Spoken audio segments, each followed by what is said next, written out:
بسم اللہ الرحمن الرحیم۔ ڈسکور اوریجنل کے ناظرین السلام علیکم۔ اب کس نمبر 777 ملاحظہ فرمائیں۔ بلاخر معلوم ہو جائے گا کہ تم نے مجھے چھپا رکھا ہے۔ غالب نے کہا تھا کہ خانہ تلاشی کے وارنٹ کے ساتھ مجسٹریٹ چھاپے خود ماریں گے۔ آج اس کا کوئی امکان نہیں۔ میں نے معلوم کر لیا ہے۔ کل یا پرسوں پولیس نے مجھے تمہارے گھر سے برآمد کر لیا تو بلا وجہ تم بھی مشکل میں پڑو گی۔ وہ انسی، اتنا بے وقوف مت سمجھو مجھے۔ خطرہ ہوتا تو میں تمہیں ساتھ کیوں لے جاتی؟ ابھی کوئی دیکھنے والا نہیں ہے۔ بس ایک بار تم اندر پہنچ جاؤ، پھر 10 بار بھی تلاشی لیں۔ کیا کرو گی آخر تم؟ جادو منتر سے ان کی آنکھوں کو اندھا کر دو گی یا مجھے مکھی مچھر بنا کے ماچس کی ٹبیا میں بند کر دو گی؟ یہ تو تم خود دیکھ لینا کہ میں کیا کرتی ہوں۔ چلو اب باتوں میں وقت ضائع کرنے کی کیا ضرورت ہے؟ گھر چل کے باتیں کریں گے۔ 10 منٹ بعد میں نے ریسیپشن ڈیسک پر جا کے چیک آف کیا تو میرے بل میں لندن کی 2 کالیں شامل تھی۔ مجھے اندازہ نہیں تھا کہ میں نے کتنی دیر گفتگو کی تھی۔ عام شرح پر مجھے کال چارجز بہت زیادہ لگے، لیکن میں مجبور تھا کہ ہوٹل کے ریٹ اور آپریٹر کے بتائے ہوئے ٹائم کے مطابق ہی ادائیگی کروں۔ باہر نکلنے کے بعد میں نے کہا، اب ٹیکسی لیں؟ اس نے مسکرا کر مجھے دیکھا۔ سکندر صاحب، یہ گاڑی آپ ہی کی ہے جس کو آپ اتنے غور سے دیکھ رہے ہیں۔ یہ سرخ فاکس ویگن، اسے میں غور سے نہیں رشک سے دیکھ رہا تھا۔ یہ تمہاری ہے؟ میں نے کہا۔ تمہیں خوشی نہیں ہوئی؟ کتھی نہیں۔ میں حسد سے کباب ہو گیا ہوں۔ میں نے کہا، ایسی ایک لال فاکس ویگن پہلے بھی تمہارے پاس تھی؟ پرانا ماڈل تھا جی۔ اس کو آپ نے بڑی کوشش اور ہمت سے کباڑ بنا کے ٹھکانے لگا دیا تھا، بڑی محنت سے تباہ کیا تھا۔ اسے بھی کر دیں گے انشاءاللہ۔ میں نے بالکل نئے ماڈل کی گاڑی میں بیٹھ کے کہا، بڑے رئیسانہ ٹھاٹ ہیں تمہارے۔ رابعہ نے گاڑی سٹارٹ کی۔ ایک نئی زندگی کا آغاز ہے تو ہر چیز نئی ہونی چاہیے نا۔ نئی کوٹھی تو مفت میں مل گئی۔ مفت میں کیوں؟ رابعہ نے خفگی سے کہا، دلاور سستا چھوٹ گیا۔ دھوکے، فراڈ اور ناجائز قبضے کے 10 کیس کر دیتی میں تو اس کوٹھی کی مالیت سے 2 گنا ہرجانہ وصول کرتی۔ حیرت ہے تم وکیل ہو کے ایسی باتیں کرتی ہو۔ بی بی دیوانی مقدمہ نہ جانے کتنے سال چلتا، اتنا آسان نہیں تھا اس سے کچھ وصول کرنا۔ یہ تو ٹھیک ہے، بس وہ ڈر گیا کہ پبلک میں بدنامی ہوگی۔ کوٹھی پر قبضہ تو رکھ نہیں سکتا تھا وہ۔ اس نے کہا کہ کوٹھی لو اور میری جان چھوڑو۔ میں نے بھی کہا کہ اچھا جاؤ، معاف کیا، حساب کتاب برابر۔ ویسے کوٹھی اس نے بڑی زبردست بنوائی تھی۔ اس نے بنوائی تھی یا چاندنی بیگم کے لیے اس کے پرستار نے؟ دلاور نے تو خالی زمین پیش کی ہوگی کہ یہ پلاٹ پڑا ہوا ہے، تم لے لو۔ حلوائی کی دکان پر نانا جی کی فاتحہ۔ اس کا کہنا یہی تھا کہ میرا بہت خرچہ ہو گیا۔ تم نے پوچھا نہیں حرام زادے کہ کسی اور کے پلاٹ پر اس نے یہ خرچہ کیوں کیا تھا؟ کیا اسے معلوم نہیں تھا کہ یہ غیر قانونی کام تھا؟ غیر قانونی چکر تو بہت لمبا تھا، اس کے بہت سے پہلو تھے۔ یہ چاندنی بیگم پر عنایت تھی کہ اس شکل سے محروم پہلوان کے کندھے پر رکھ کے بندوق چلا لی گئی تھی۔ چاندنی کا قتل اور اس کے شوہر، خاک شوہر، جیسی روح ویسے فرشتے۔ ایک طوائف کا کیسا شوہر اور اس کی کیسی بیوی۔ دنیا اندھی نہیں ہے کہ اس نام نیاز رشتے کی حقیقت کو نہ سمجھتی ہو۔ مجھے ان معاملات سے کیا؟ جب میں یہاں نہیں تھی تو جو ہوا غلط ہوا، لیکن اس کی ذمہ داری مجھ پر نہیں آتی۔ باڑ میں جائیں سب میری طرف سے۔ زمین میری تھی، چاہیں تو اپنا محل اٹھا کے لے جائیں، خالی پلاٹ چھوڑ دیں۔ یہ دلاور کے لیے مسئلہ ہو جاتا۔ میں نے تو اس کی وضاحت قبول کر لی۔ وضاحت یا پیشکش، تم جو بھی سمجھو۔ اس نے کہا کہ مس رابعہ، مجھ سے غلطی ہو گئی تھی، میں معافی چاہتا ہوں۔ جرمانے کے طور پر یہ عمارت آپ کی، آپ کا کوئی نقصان نہیں ہوا۔ قانون کے چکر میں مت پڑیں۔ اور میں نے کہا ٹھیک ہے، میں نے بات ختم کر دی۔ میں پوچھتی کہ یہ کیا چکر تھا، ایسا کیوں تھا، ویسا کیوں تھا، قانوناً یہ غلط تھا، وہ غلط تھا، نوٹس دیتی، کیس کرتی، سزا اسے کیا ہوتی؟ مجھے قبضہ ملنا مشکل ہو جاتا۔ میں نے خود کو پریشانی سے بچایا اور دلاور نے خود کو۔ چاندنی بیگم کے قتل اور پہلوان کی خودکشی کا کیس داخل دفتر ہو گیا۔ اور کیا ہو سکتا تھا؟ نہ مدعی نہ شہادت، حساب پاک ہوا۔ رابعہ نے کہا، فرض کرو کل یہ مسئلہ کھڑا ہو گیا کہ تمہارے مکان میں وہ کیسے رہتے تھے۔ میں نے کہا، اول تو مسئلہ اٹھے گا نہیں، اٹھا تو میں نمٹ لوں گی۔ میرا اٹارنی وقار یوسف، اس نے کرایہ دار رکھے ہوئے تھے۔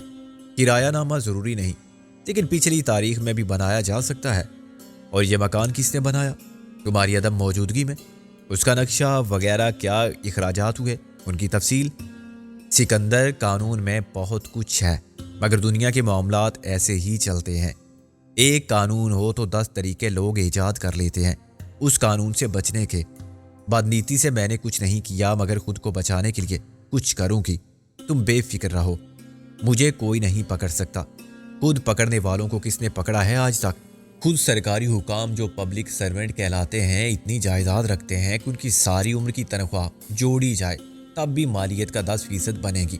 پولیس اور کسٹم ہی نہیں، ریلوے، وابڈا، بینک، پی آئی اے، وزارت و تجارت و صنعت، ڈپارٹمنٹ جنگلات کا عملہ، شپنگ کارپوریشن، امپورٹ آفس، سب میں معمولی حیثیت کے لوگوں کی کوٹھیاں ہیں، بڑے بڑے کاروبار ہیں۔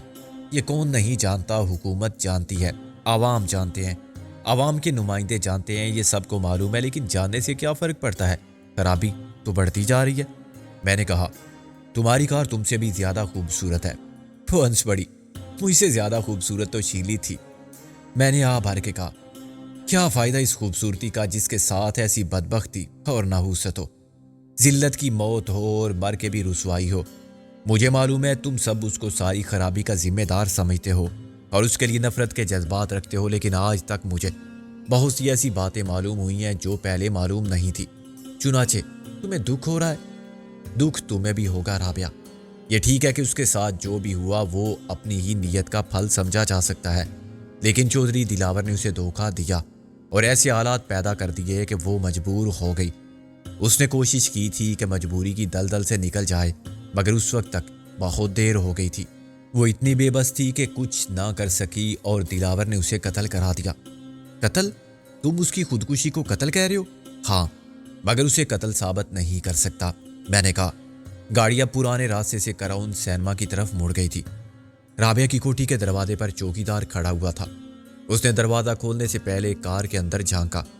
اس کے پاس ریوالور بھی موجود تھا۔ رابعہ نے کہا ٹھیک ہے دین محمد۔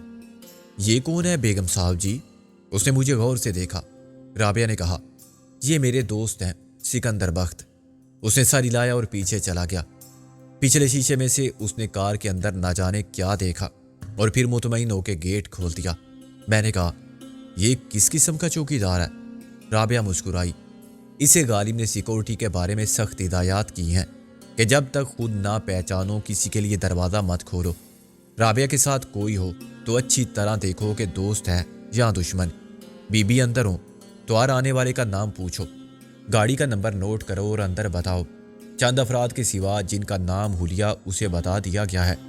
کسی اجنبی کو گاڑی کے اندر لے جانے کی اجازت نہیں ہے۔ میں نے کہا غالب نے تو حد کر دی۔ کیا تلاشی بھی ہوتی ہے گیٹ پر؟ مشکوک افراد کی تلاشی بھی لی جا سکتی ہے باہری۔ دین محمد ریٹائرڈ فوجی ہے اور ملٹری پولیس میں تھا، سیکیورٹی کا مطلب سمجھتا ہے۔ رابعہ نے کہا میں اس کوٹھی میں پہلے بھی آ چکا تھا۔ رابعہ نے اس کی تزئین و آرائش بدل دی تھی لیکن اسباب وہی تھے۔ ڈرائنگ روم میں مجھے کوئی تبدیلی نظر نہیں آئی۔ پرانے مکان کی زمین کا رقبہ 10 مرلے تھا مگر نقشہ ایسا تھا کہ یہ ایک کنال کی کوٹھی لگتی تھی۔ ڈیزائن کی خوبصورتی کے علاوہ اس میں کشادگی کا احساس ہوتا تھا۔ وقت کے ساتھ ساتھ طرز رہائش بدلتا ہے تو گھر کے نقشے بھی تبدیل ہوتے ہیں۔ پرانے گھروں میں چھوٹی سلاخوں والی کھڑکیاں تھیں جن کے چھوٹے چھوٹے مستطیل شیشے تھے۔ اب سلائیڈنگ پٹ والی ایلومینیم کی کھڑکیاں تھیں جن میں لمبے اور بڑے بڑے ٹنٹڈ شیشے تھے۔ دہلیزیں اتنی ہی چوڑی ہو گئی تھیں جتنی دیواروں کی موٹائی تھی۔ حفاظت کے لیے باہر لوہے کی ڈیزائن والی گرل نصب کر دی گئی تھی۔ پرانے دروازے بہت بلند اور بھاری تھے۔ ان کے اوپر محرابی روشن دان تھے جن کے نصف دائرے میں مختلف رنگ کے شیشے لگے ہوئے تھے اور شیشوں کے پیچھے فریم کی کھڑکیاں ابھرتے سورج کی کرنوں کا تاثر دیتی تھی۔ اب فلیش ڈورز آ گئے تھے جن میں جدید ڈور لاک تھے۔ اسی طرح چھت سے ذرا اونچے جو ہوا دان رکھے جاتے تھے وہ بھی غائب ہو چکے تھے۔ ان کی جگہ ایئر کنڈیشنز یا ایگزاسٹ فین لے چکے تھے۔ بیڈ روم کے ساتھ باتھ روم کا تصور ناپید تھا۔ سارے کنبے کے لیے ایک باتھ روم گھر کے دور دراز حصے میں بنایا جاتا تھا۔ اب فلش وغیرہ نے اٹیچ باتھ کو ایک ضرورت بنا دیا تھا۔ مکان میں 3 بیڈ روم تھے اور ڈرائنگ روم سب سے الگ تھا۔ تقریباً پورے گھر میں سنتھیٹک کارپیٹ بچھا دیا گیا تھا جس کا رنگ بالکل تازہ گھاس جیسا گہرا سبز اور آنکھوں کو تراوٹ دیتا تھا۔ گھر کی ساخت اور طرز آرائش پر یقیناً بہت پیسہ خرچ کیا گیا تھا۔ مگر ابھی تک یہ سمجھنے سے قاصر تھا کہ چودھری دلاور جیسا ہوشیار آدمی یہ حماقت کیوں کر بیٹھا تھا۔ وہ تو اچھی طرح جانتا ہوگا کہ یہ گاؤں دیہات نہیں جہاں زمیندار کسی پٹواری کے ساتھ مل کے کسی غریب کسان کی زمین ہتھیا لے۔ یہ تو شہر تھا اور زمین بھی ایک وکیل کی تھی۔ اس نے کیوں سمجھ لیا تھا کہ رابعہ اب کبھی واپس نہیں آئے گی اور زمین کا کوئی والی وارث اس قبضے کے خلاف کیس نہیں کرے گا؟ یہی سمجھا جا سکتا تھا کہ خود کو بہت عقل مند اور بہت طاقتور سمجھنے والا بھی بعض اوقات ایسی غلطی کر بیٹھتا ہے جو بعد میں اس کے گلے پڑ جاتی ہے اور اسے پیچھا چھڑانے کے لیے اپنی غلطی کا خمیازہ ایسے ہی بھگتنا پڑتا ہے۔ پورے مکان کا معائنہ فرمانے کے بعد میں نے کہا، مس رابعہ، بادل نخواستہ میں آپ کو مبارکباد پیش کرتا ہوں۔ میری تعمیر میں مضمر ہے ایک صورت خرابی کی، اس کے برعکس تمہارے پرانے مکان کی تباہی میں بھی قدرت کی مصلحت پوشیدہ تھی۔ دیکھ لو، اس پرانے مکان کے بدلے تمہیں اس نے کیا دے دیا۔ مگر وہ مکان میرا اپنا تھا۔ خاتون، مکان کسی کے نہیں ہوتے، اینٹ چونے کے اثار ہوتے ہیں۔ بہت کم مکان ایسے ہوتے ہیں جن میں ایک کے بعد دوسری یا تیسری نسل بھی اپنی زندگی گزار سکے۔ اس سے پہلے مکان بک جاتے ہیں، تقسیم ہو جاتے ہیں، گروائے جاتے ہیں، ان میں رہنے والے دوسرے شہروں یا ملکوں میں کوچ کر جاتے ہیں۔ مکانوں میں کرایہ دار آتے جاتے رہتے ہیں۔ آدمی جہاں آباد ہو وہ گھر ہوتا ہے، اور یہ آج تمہارا گھر ہے۔ پرانے گھر سے میری بچپن کی یادیں وابستہ تھی۔ اس گھر سے جوانی کی اور پھر ہمارے بچوں کی یادیں منسوب ہوں گی۔ یہ تو آغاز سفر ہے۔ آنے والے وقت کا ہر لمحہ ایک سنگ میل ہو سکتا ہے۔ وہ تھوڑا سا شرمائی، پھر اداس ہو گئی، شاید اس خیال سے کہ وہ وقت جس کا اسے انتظار ہے نہ جانے کب آئے گا۔ ابھی تو اتنے بڑے گھر میں اس کی رفیق وہی تنہائی تھی جس کے ساتھ وہ عمر کا نصف سفر طے تو کر چکی تھی، شاید نصف سے کچھ کم۔ احساس بڑی عجیب چیز ہے۔ بچپن اور جوانی کے پرلطف ماؤ سال پر لگا کر اٹھتے ہیں اور زندگی کا پہلا نصف حصہ احساس ضیاع ہونے سے پہلے تمام ہو جاتا ہے۔ آخری ایام میں آدمی اپنی مجبوری، معذوری اور تنہائی کے ساتھ زندگی کا بوجھ ڈھوتا ہے، اور وقت کے بے رحم ہاتھ اسے زبردستی آگے دھکیلتے ہیں اس کے انجام کی جانب۔ وہ نئی دنیا کے ماحول اور نئے چہروں کے درمیان پرانا آدمی ہو جاتا ہے، بے مصرف اور بے وقت۔ رابعہ نے کہا، یہ کس سوچ میں پڑ گئے؟ میں نے اپنے خیالات کو چھپا لیا۔ سوچ رہا تھا کہ تمہارا پرانا گھر سلامت رہتا تو تم اسے ہرگز گرا کے اتنا جدید اور ایسا شاندار بنگلہ نہ بنواتی۔ ظاہر ہے وقت کا ساتھ دو رابعہ، وقت کے ساتھ چلو، تبدیلی کو قبول کرو، ورنہ تم پیچھے رہ جاؤ گی۔ میں نے کہا، اپنے ماضی سے جذباتی طور پر زنجیر کی طرح بندھے رہنے والے ترقی نہیں کرتے۔ آثار قدیمہ صرف دیکھنے کے لیے ہوتے ہیں، رہنے کے لیے نہیں۔ ابھی تو بہت کچھ نہیں دیکھا تم نے، وہ بولی اور چل پڑی۔ اب اپنی اور دیگر خواتین کی سب سے پسندیدہ جگہ دکھاؤ گی؟ کچن؟ میں نے اس کے کہا، میری اور تمہاری دادی پردادی یہیں کھڑی کوئلے اور اوپلے جلاتی آئی تھی۔ اگلی نسل نے تیل انقلاب کیا، جب مٹی کے تیل والے چولہے آ گئے ہیں جن میں دھواں نہیں ہوتا تھا اور برتن کالے نہیں ہوتے تھے۔ چمٹا پھونکنے کا دور ختم ہو گیا، اب گیس اور کوکنگ رینج ہے، لیکن کچن میں پکتا وہی ہے جو آبا و اجداد کھاتے تھے۔ خاندانی نسخے کے مطابق دال ہو یا گوشت، وہی پلاؤ، زردے، قورمے اور شاہی کباب۔ ارے یہ میں نے کیا کہہ دیا، زبان سے کیا لفظ پھسل گیا، پیٹ میں چوہے گھوڑوں کی طرح دوڑنے لگے ہیں۔ رابعہ ہنسی، کھانا تو جناب یہاں نہیں مل سکتا۔ میں نے کہا، تو فیض شاندار کچن پر۔ مبارک تھا وہ دھواں ہی، وہی لکڑیوں والا چولہا جس پر آدھی رات کے وقت آنے والے مہمانوں کے لیے بھی گرما گرم روٹیاں اترتی تھی۔ بابا، میں مذاق کر رہی تھی۔ بابا کون بابا؟ ایک تو وہ ہوتا ہے جسے کہا جاتا ہے کہ معاف کرو بابا، جیسا کہ تم نے ابھی مجھ سے کہا۔ دوسرا ہوتا ہے بوڑھا بابا، جس سے بچوں کو ڈرایا جاتا ہے کہ چپ ہو جاؤ نہیں تو بوڑھا بابا آ جائے گا۔ رابعہ کھلکھلا کر ہنسی، تم تو تیسری قسم کے بابا ہو۔ انگریز صاحب کے بگڑے بچوں کو دیسی آیا بابا کہتی تھی، جس کی جمع تھی بابا لوگ۔ چلو اب اپنا کمرہ بھی دیکھ لو، پھر کھانا وہیں کھائیں گے۔ میرا کمرہ؟ سب کمرے تو دیکھ لیے، میں نے اس کے پیچھے چلتے ہوئے کہا۔ تم نے یہاں کچھ نہیں کیا تشریف لانے کے علاوہ؟ یہ کارپٹ میں نے ڈلوائے ہیں، اس بیڈ روم کا سارا سامان بدلا ہے، جس میں چاندنی کا خون ہوا تھا اس کے پہلوان پرستار نے خودکشی کی تھی، اس کا رنگ تک تبدیل کروا دیا ہے میں نے۔ پھر بھی ان کی بدروہیں تو نہیں نکلی ہوں گی۔ سچ بتاؤں، مجھے بڑا ڈر لگتا ہے اس کمرے میں نے اسے مکفل کر دیا ہے، گیسٹ بیڈ روم بنا دیا ہے، اچھی مہمان نوازی کی روایات ڈالی ہے، جو آئے اسے بھوتوں کے حوالے کر دو، خود گزر جائے یا رات گزار کے بھاگے گا تو پلٹ کر نہیں آئے گا۔ میں نے کہا، نوکر نہیں رکھے تم نے؟ بس ایک خادمہ کی ضرورت ہے۔ منظر نے وعدہ کیا ہے کہ وہ کسی کو لائے گا، کوئی بیوہ ہے جس کا 10-12 سال کا لڑکا بھی ہے، میری ضرورت کے لیے کافی ہیں۔ رابعہ نے اپنے بیڈ روم کی الماری کھولی، چشم بدور ملبوسات کی نمائش ہے۔ ناچیز کی رائے یہ ہے کہ آپ لباس سے نہیں، لباس آپ سے حسین لگتا ہے، خوب چہک رہے ہو۔ رابعہ ہنسی اور الماری میں داخل ہو گئی۔ میں نے اسے کپڑے ہٹا کے وارڈروب کی پچھلی دیوار میں کچھ کرتے دیکھا۔ ایک دم پچھلا حصہ دروازے کی طرح اندر کی جانب کھل گیا۔ تشریف لائیے، میں نے حیرانی سے کہا، یہ دولت خانہ ہی نہیں، عجائب خانہ بھی ہے۔ تم جیسے عجوبے یہاں رہیں گے، وہ عجائب خانہ ہی کہلائے گا۔ رابعہ اس دروازے سے نیچے اترنے لگی۔ میں اس کے پیچھے گیا۔ اس عجوبے کو یعنی مجھے واقعی نیچے رکھا جائے گا؟ Under ground? رابعہ نے کہا، اپنے پیچھے دروازے کو لاک کر دو۔ میں نے دروازہ بند کیا تو کلک کی ہلکی سی آواز کے ساتھ ہی دروازہ لاک ہو گیا۔ اب میں تصور کر سکتا تھا کہ باہر کی طرف سے وہ دیوار کا حصہ بن گیا ہوگا۔ ایک نظر میں کوئی نہیں دیکھ سکتا تھا کہ وارڈروب کے پیچھے دیوار نہیں، لکڑی کا دروازہ ہے۔ اس کا رنگ و روغن ایسا تھا کہ کمرے کی دیواروں سے مل گیا تھا۔ میں نے نیچے اترتے ہوئے کہا، حیران تو میں پہلے بھی تھا، اب پریشان بھی ہوں کہ چودھری دلاور نے یہ تہہ خانہ کیوں تعمیر کرایا تھا۔ یہ پرانا تہہ خانہ ہے، ہمارے گھر میں پہلے سے موجود تھا۔ پرانے گھر میں؟ ہاں، اس زمانے میں یہ رواج تھا۔ ہندوؤں کے گھروں میں تو تہہ خانے عام تھے، جہاں ایک کمرے میں بھگوان رہتے تھے۔ یہ انکشاف ہے میرے لیے کہ بھگوان آکاش پر نہیں پاتال میں رہتے تھے۔ میں نے کہا، مجھے یہ تہہ خانہ پرانا تو نہیں لگتا، اس کا رنگ و روغن نیا ہے۔